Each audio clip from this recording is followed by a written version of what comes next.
Hello, this is John, host of the Prepared Mind channel. I'm going to touch the social third rail on this video, and I know the name of it's really going to suck. I mean, how the fuck do you say it? The problem with refugees. It just doesn't sound like it's really something that we should be concerned with. But it is. I want to thank you guys for participating to the extent you have in the brand new video I did about where not to be when shit hits the fan. Especially you Canucks up north. You've got a good sense of humor about Americans. And I said you guys are cannibals. I thought that was pretty funny. Tonight's smoke is a Arturo Fuente Hemingway short story. And I mean, if you can get you one of the 7-inch long ones, the bigger ones, they're about $15 a smoke. They're really nice. This is just a little, I think they're around $5 or so for the short story. But if you don't want a big smoke and you want that quality that you get from an Arturo Fuente Hemingway, I'm going to promote that. Additionally, I'm drinking my Scotch Neat tonight. And it's a Glenfiddich 12-year single malt. You know, sometimes I like the Glenlivet. Other times I like the Glenfiddich. It depends on whether I want more or less of the peatiness. Other than that, I consider them very comparable scotches. Distinct in their own right, but also just right down the middle, right down the fat part of the pipe, you know. It's a strike. You know, if you want something with a little different taste, you go with Lafrogue or the Balvenie. But, you know, it's all personal. Anyways, I've really enjoyed talking with you guys a lot lately and doing the videos. I had a couple of slow days there. Slow days on YouTube, but fast everywhere else. But there's a lot of problems with shit hitting the fan. And one of them right now that we're just starting to feel is refugees. Let's just hop right into it, huh? Refugees are, they're like being invaded by aliens. They don't understand our culture in America. They don't understand our morality, our ethics. The cost of blood in countries where refugees flee from is cheap in comparison to what we have here in America. We value things here greatly. There's a lot of money and time spent on human beings in this country with regard to education and nutrition. You know, it's more expensive to live in America than a third world nation. Hence, there's more investment in its people. And even though we have problems in America, problems between our different subcultures, blacks, Mexicans, those crazy Canadians up north, you know, whites, Asians, Native Americans, you know, we're all still trying to live how to live together, how to cooperate and cooperate. Yeah, cooperate's a good word. We're all trying to do that. But when you throw in something like immigrants, refugees rather, refugees have no interest in being true immigrants in the American sense of the word, and that is blending in, learning our culture, respecting our culture for what it is. It may not be perfect, but it is our culture and it is our nation. My family's been here since the early 1700s.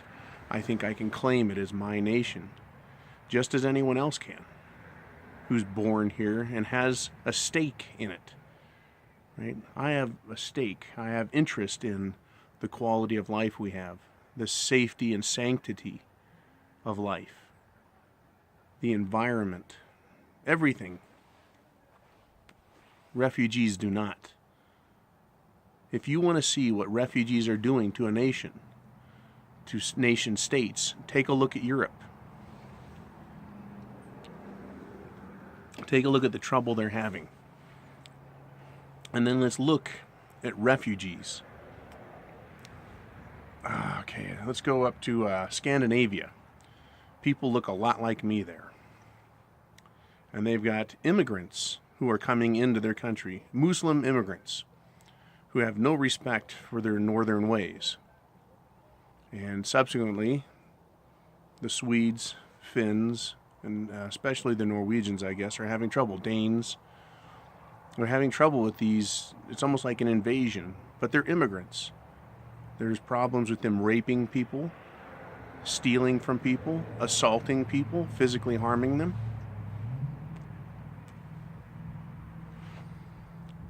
Very smooth. And those are people that have sworn, right? They're immigrants. They've immigrated there. They've sworn to be part of the country. When you look at refugees, these are people escaping war-torn areas. They have no interest at all in the country they're going to. They aren't even pretending to have an interest in it. They're there to escape the damage. They are bringing shit it's the fan with them. That's why they're immigrants. When one nation is next to another and the one nation is exposed to a shit hitting the fan scenario, typically war-torn imperialist activity, they want to flee it, and they take their problems and their attitude with them. Let's just use Libya as an example. If Libya was a great place to be, would people be wanting to flee it? Well, hell no, of course not. So obviously it's a nation in turmoil. It's in a variety of stages of shit hitting the fan, depending on where you're at. And therein lies the problem. They are not far from everyone else. And they are ready to act out. They need to live. They need to survive. They're already desperate, and they don't share Europe's values. They're finding their way into Turkey, into Greece. They're going up the Adriatic into Italy, France, Spain. And they don't have the same moral boundaries that anyone else has. So I'm saying the problem with shit it's the fan is, or in shit it's the fan, the problem is refugees. If you're anywhere in the United States of America, political refugees are going to make your life a nightmare. On the one hand. On the other hand, they're going to be easy to spot. They're not going to speak English very well, and they're going to stick out like a sore thumb. My guess is if they misbehave, they're going to be put in check really fast with a piece of lead. But at the same time, if you're not aware of them, they don't have the restrictions that we have. They don't have the empathy we have as Americans. Americans are pretty soft-hearted. Despite what the news says, despite what Hollywood shows the world about Americans, we're good people. We pay our taxes. We help others. We're very generous. And to a fault in a lot of ways. A lot of the world hates America. And I think with poor reason. Because it's the government that does things, not the people. But if we get a bigger refugee issue here in our nation, you can count on that contributing to shit hitting the fan. Or at the very least, when shit does hit the fan, they're going to make it a whole lot worse. Because they already know how to survive in shit hits the fan. They know what needs to be done. Because they've left it. They have fled it. Now let's take a look at why these refugees are leaving their countries. Again, we'll point right to Libya, and then also at Syria. Europe and the United States of America, the governments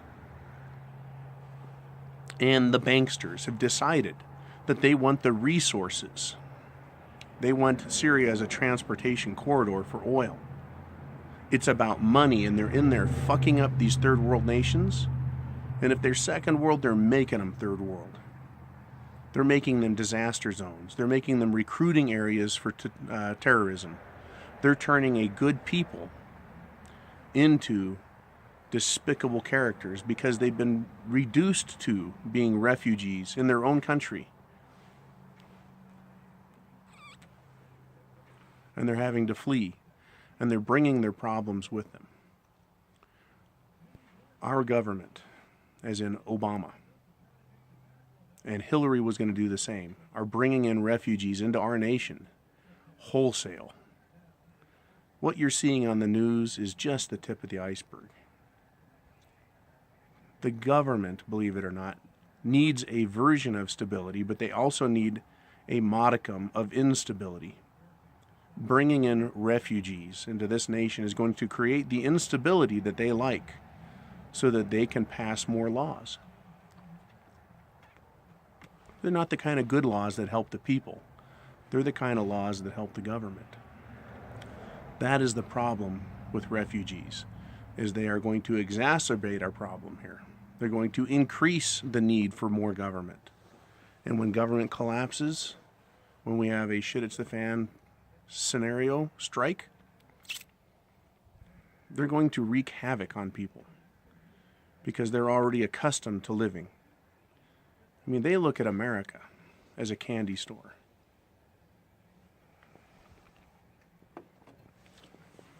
It's ripe for the taking.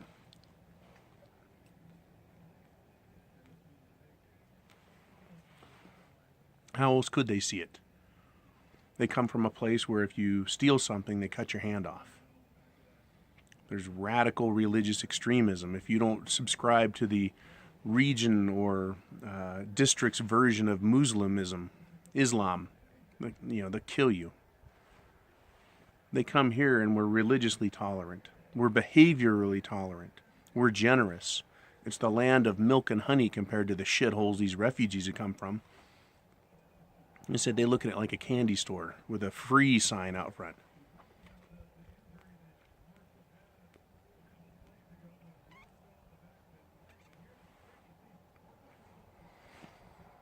That's what these refugees see in us.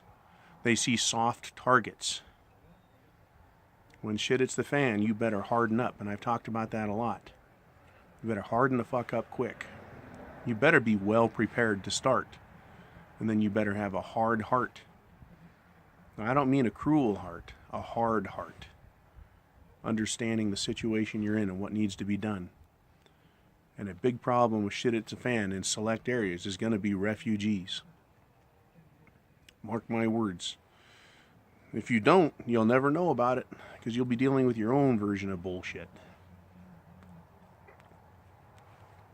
But I really enjoyed this series, The Problem With, because it's allowing me to point to very specific areas and talk about what we need to do to prepare for them, how we should think about them. Bringing it to light and not just glossing over it. Not saying marauders, right? But saying refugees or gang members. And when we talk about people, we talk about women or children, city folks or country folks. So I'd like you to, if I can, click the subscribe button. At the end of the video, there'll be a little Viking up there as well. Click on that, that'll subscribe you. Click the little bell and you'll get the notifications, the alerts. And I strongly recommend that if you like the videos, any of them, you hit like. What that'll do is it'll tell YouTube that it's a very popular video. The number of likes compared to the number of views. And it'll make it higher in the standings. And what that'll do is get the word out to more people if you like my presentation style. And also share. Sharing with friends and family. Click the share button down below.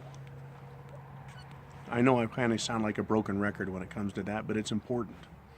That's what I'm doing here is putting my face on here. I'm a real human being. I think there's information that needs to be shared. People have gotten a lot of bullshit from the news. The mainstream fake news. They're just not telling it the way it is. They're wanting to sugarcoat everything. I don't believe in doing that personally. And one last funny story. The truck. This is my truck that's in a lot of the videos. I'm either driving it or sitting next to it.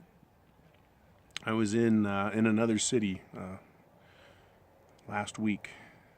And I parked my truck and I stepped out of it and I started walking across the parking lot. I was at a tractor supply store. Tractor supply company, whatever that store is called. And I get a beep, beep, beep from across the parking lot. And I think this little Toyota, it was either a Toyota or a Honda, about 20 years old, kind of beat up. The guy sticks his hand out the window in the left hand, starts waving, hey, he yells, John! I thought, well, fuck, it's someone from home, he sees me here. He drives up and I look at him, I don't recognize the guy. He says, hey, you're John. I said, yeah.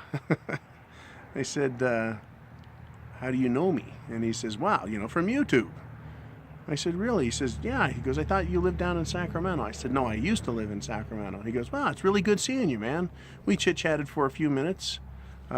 He told me where he lives, and off he drove. It was just funny, you know.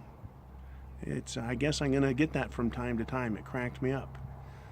You know, there's 18,000 plus subscribers on this channel now, so I guess from time to time, people are gonna see me and recognize me. And I said, "How did you recognize me?" He says, "Well, you're really fucking tall and big, and you stepped out of that big old green truck, so I assumed it was you." He saw me from over 100 feet away. I thought that was pretty funny.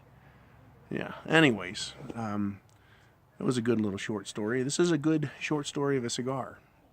And to let me know you've watched the whole video, use the word short story in your comments. Yeah. But yeah, I like sharing those little kind of funny stories when I meet people that know me. It doesn't happen too often, but when it does, sometimes I make note of it.